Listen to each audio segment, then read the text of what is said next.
Peatükk 11. Ja sündis, kui Jeesus oli lõpetanud käskude andmise oma 12 jüngrile, et ta läks sealt eemale õpetama ja jutlustama nende linnades. Ristija Johannes.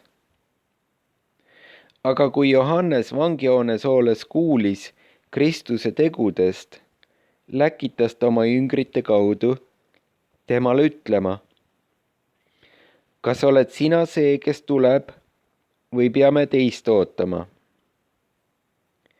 Ja Jeesus vastas ning ütles neile: minge ja teatage Johannesele, mida te kuulete ja näete. Pimedad saavad nägijaiks ja jalutumad käivad. Pidalitõbised tehakse puhtaks ja kurdid kuulevad. Ja surnud äratatakse üles ja vaestele kuulutatakse evangeeliumi. Ja õnnis on, kes iganes minust ei pahandu. Aga kui need ära läksid, hakkas Jeesus rahvale rääkima Johannesest. Mida te olete läinud välja kõrbe vaatama? Kas pilliroogu, mida tuul kõigutab? Või mida te olete läinud välja vaatama? Kas inimest, kes on riietatud peente riietega? Vaata, kes kannavad peeni riideid, need on kuningate kodades.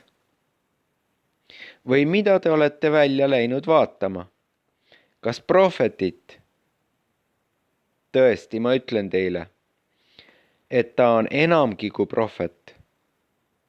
Tema on see, kellest on kirjutatud: vaata, mina läkitan sinu palge eele oma ingli, kes sulle tee valmistab sinu ees. Tõesti, ma ütlen teile, ei ole naistest sündinute seast tõusnud suuremat kui ristija Johannes. Aga väiksem taevariigis on suurem temast. Ent ristija Johannese päevis siiamaani rünnatakse taevariiki. Ja kes seda ründavad, kisuvad ta endile. Ja kõik prohvetid ja käsuõpetus on ennustanud Johanneseni. Ja kui te tahate seda tõeks võtta, tema on Eelia, kes pidi tulema. Kellel kõrvad on, see kuulgu. Aga kellega ma võrdleksin seda sinast sugupõlve?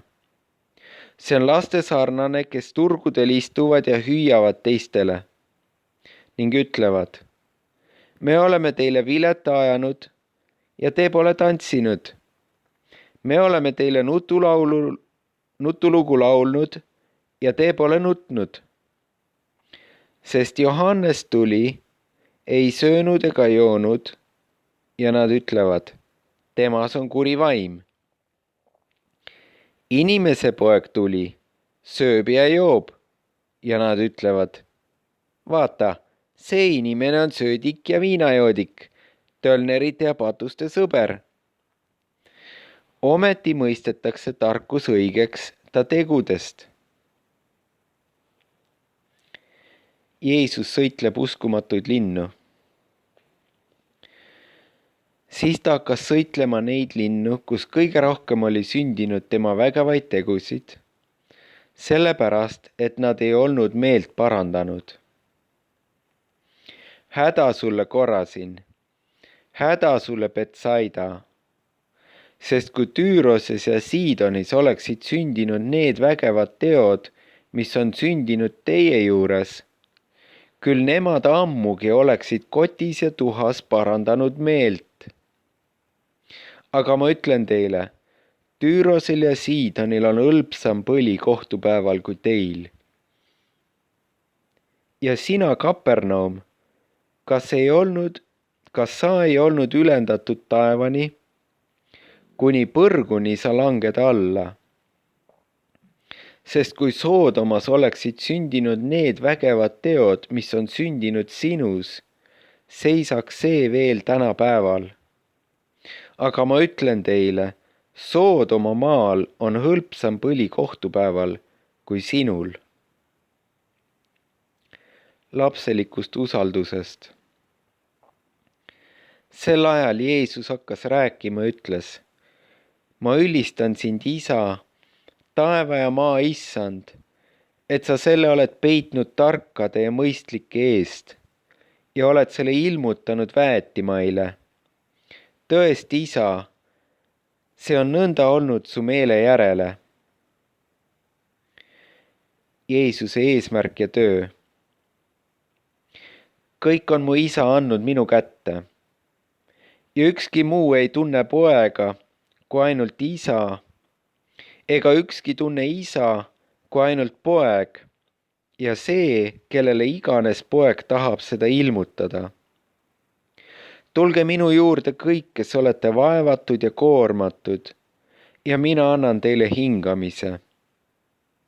Võtke endi peale minu ikke ja õppige minust, et mina olen tasane ja südamelt alandlik, ja te leiate hingamise oma hingedele. Sest minu ikke on hea ja minu koorem on kerge.